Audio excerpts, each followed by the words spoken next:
tudo bem? Aqui professor André Menezes, o brabo da biologia, para mais uma aula do nosso Preveste UEA. Eu sou do sexo masculino, sou branco, tenho cabelos pretos, estou usando camisa preta, calça jeans, estamos em um estúdio de TV e eu vou usar a tela interativa para anotações. Vamos para a nossa aula de hoje, que vai falar sobre problemas ambientais. Hoje nós vamos seguir falando de um tema que é eixo principal de muitos vestibulares e, claro, da nossa UEA, que é a parte relacionada, gente, à problematização ambiental, extremos climáticos, que são realidades que nós estamos vivendo, né? E vivemos aqui todos os anos no nosso estado, no Brasil, em todo o planeta. E para a gente entender um pouco sobre isso, vamos analisar algumas questões hoje. E a primeira é da UEA do CIS 2 do ano passado, 2024. Vem comigo, ó. Os gráficos mostram as variações de dois gases presentes na atmosfera terrestre nos últimos séculos, que geram alerta aos órgãos ambientais de vários governos mundiais. Ó, vamos analisar aqui o gráfico comigo, certo? A gente tem aqui, olha só, dióxido de carbono, tá? Que é o gás carbônico. Ele vai ser liberado principalmente pela combustão. Observe aqui que ele coloca, né, nesse período inicial dos anos, até meados aqui, ó, dos anos 1800, 1900 mais ou menos, com uma quantidade praticamente estável desse cara. Mas aqui, nesses últimos séculos, o que a gente observa? Um aumento exponencial, tá, do gás carbônico.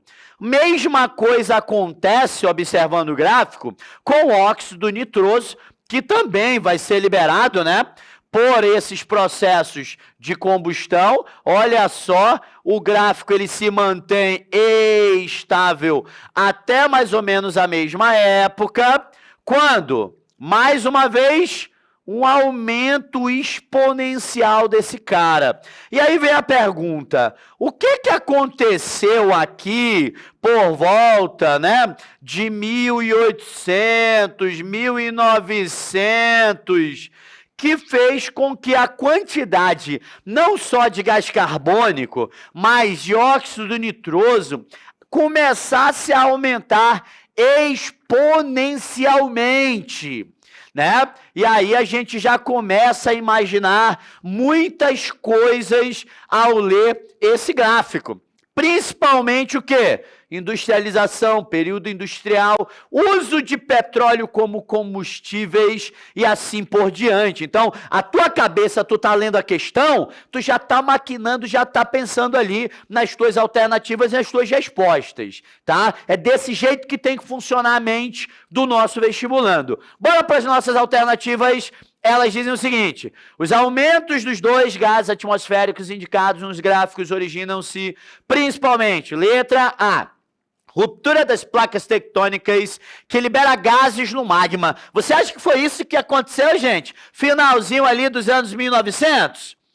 Os raios ultravioleta que aquecem diretamente a superfície terrestre, das atividades microbianas, sobretudo da decomposição dos seres marinhos, das erupções vulcânicas recorrentes na região do Círculo do Fogo, das ações antrópicas, sobretudo da queima de combustíveis fósseis. O que explicaria, será, o aumento dos gases de óxido nitroso e gás carbônico, né, naquele finalzinho ali dos anos 1900? Bem, eu acho que tu já maquinou a tua resposta aí em casa e vamos à nossa explicação de hoje, gente. É claro que isso daqui vai estar relacionado a problema ambiental, mas quais problemas ambientais a gente vai conectar aqui nessa problemática? Bem, inevitável, claro, é falar sobre o efeito estufa. É inevitável, gente, nós entrarmos nesse assunto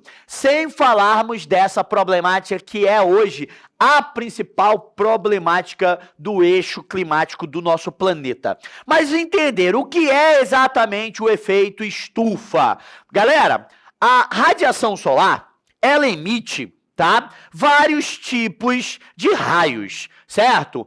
Uma radiação em especial é a radiação mais importante para a produção de calor no nosso planeta. Chama-se radiação infravermelho. Infravermelho, ok, gente? É radiação IV.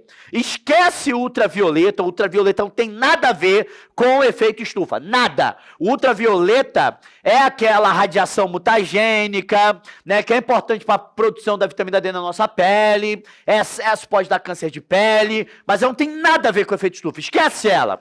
Quem aquece o nosso planeta é o infravermelho. Essa radiação infravermelha, ela vai ser absorvida por gases na nossa atmosfera, que são o que chamamos de gases estufa. Quem são os nossos gases estufa? Gás carbônico, outro gás estufa, metano, outro gás estufa, óxido nitroso. Essa radiação é absorvida por esses gases, e esses gases transformam a energia absorvida dessa radiação em calor para o nosso planeta. Gente, isso é bom. Isso é bom. O calor no nosso planeta só existe porque esses gases absorvem essa radiação e liberam essa radiação na forma de calor. Compreenderam? Isso é maravilhoso para a manutenção da temperatura do nosso planeta. Mas o que aconteceu então?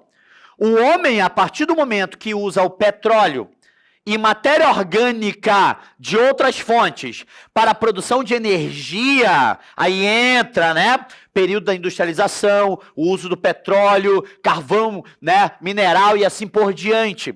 Você libera pela combustão mais gás carbônico do que deveria.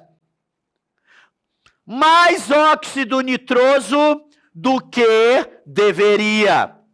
A criação de gado para a alimentação, né, da população mundial, ela também é um problema nessa questão climática. Por quê? Porque o metano liberado pelos gases intestinais desses animais é um gás estufa também. E não só é um gás estufa, mas como é um gás estufa 20 vezes mais potente que o gás carbônico. Pô, prof, então quer dizer que o peido da vaca vai causar aquecimento global? Vai. Então, você também tem aqui metano que vai, complementar. Então, pensa comigo. Se os gases estufa, eles absorvem calor, a radiação, e libera calor para o planeta, se eu tiver muito mais gases estufa, toneladas a mais de gases estufa, eu vou absorver toneladas a mais de radiação infravermelha. E eu vou liberar para o planeta toneladas a mais de calor. Resultado, aquecimento global. Mas esse calor produzido em excesso, ele ainda é dissipado pelo planeta. Só que a camada de gases ela é tão forte, tão densa, que o calor bate e o calor volta. E o calor fica preso no nosso planeta, fazendo ali uma estufa de calor. Daí o nome efeito estufa. Pegou? É isso.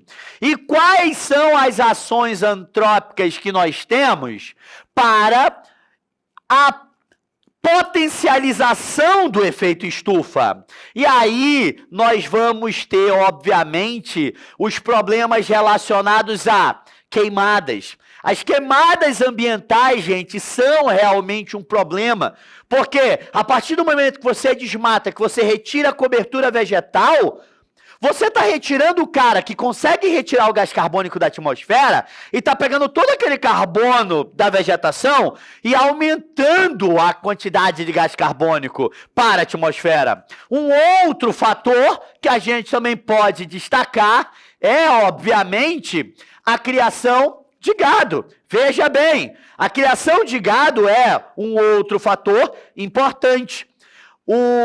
gado que é produzido mundialmente para a alimentação da população libera esses gases que também potencializam o efeito estufa. E para finalizar, a gente também cita a queima de combustíveis derivados do petróleo na indústria por veículos automotores e que é apontado hoje como o principal fator para o efeito estufa. Opa, tem alguém me chamando aí? Gui, é você? Oi, professor. E como fazemos para frear esse processo ou ao menos minimizá-lo? Ótima pergunta, Gui. Seguinte, cara, para minimizar os processos do efeito estufa, nós precisaríamos principalmente de alternativas energéticas que não poluíssem tanto. Há opções muito boas, como energia solar, energia eólica, dentre outras, certo? Isso já geraria um impacto muito grande na liberação desses gases estufa para a atmosfera. Beleza? E é isso, gente. Vamos então aqui responder a nossa questão. Não poderia ser outra resposta, não é mesmo? As ações antrópicas, sobretudo da queima de combustíveis fósseis, aqui, ó, na letra E, certo? E vamos à próxima questão. A próxima questão diz o seguinte, olha só. No Médio Rio Tapajós, nos municípios de Itaituba e Trairão, no Pará, o povo indígena Munduruku está sofrendo com o impacto do mercúrio usado largamente em atividade de garimpo. Um estudo realizado pela Fiocruz em parceria com o WWF Brasil indica que todos os participantes da pesquisa estão afetados por esse contaminante. De cada 10 participantes, 6 apresentaram níveis de mercúrio acima dos limites seguros. Cerca de 57,9% dos participantes apresentaram níveis de mercúrio, né, acima de 6 microgramas, o que é o limite máximo de segurança estabelecido por agências de saúde. E ó, considerando o trecho acima e a cadeia alimentar aquática esquematizada abaixo, marque a alternativa correta. Olha só, fitoplâncton, peixe 1, peixe 2 e homem. Gente, isso daqui é um clássico caso que fala sobre o que chamamos de magnificação trófica. O que é a magnificação trófica? Tem algumas substâncias que o nosso corpo ele absorve que não são eliminadas facilmente. Muitas das vezes, essas substâncias vão ficar no organismo dos seres vivos para sempre.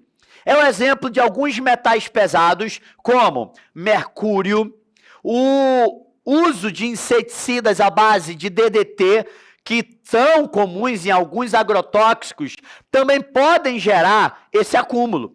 Só que esse acúmulo, gente, ele está muito relacionado, olha só, ao chamado efeito bola de neve. Por quê? Porque, ó, a cada indivíduo que acumula um pouquinho, o que acontece? À medida que esse cara é absorvido pelo nível trófico seguinte, ele acumula a quantidade da toxina existente no nível trófico anterior. E assim sucessivamente. Então, esse efeito de bola de neve faz com que você tenha a maior quantidade dessa toxina, desse metal pesado, acumulado no último nível trófico, no caso, o ser humano. E quais os perigos que ele pode trazer? Bem, os perigos é uma doença chamada rabdomiólise, que causa falência renal e hepática, podendo causar inclusive a morte. Beleza? Essa é a chamada rabdomiólise. E respondendo a nossa questão, o problema ambiental relatado é chamado de magnificação trófica. E o homem apresenta maior concentração de mercúrio, pois ocupa o último nível trófico, letra C. Beleza? E é isso, gente. Espero que vocês tenham gostado da aula de hoje. Falamos sobre problemas ambientais. Baixe o aplicativo do Preveste UEA e acompanhe o Preveste UEA em todas as redes sociais. Valeu, galera. Até a próxima aula. Tchau.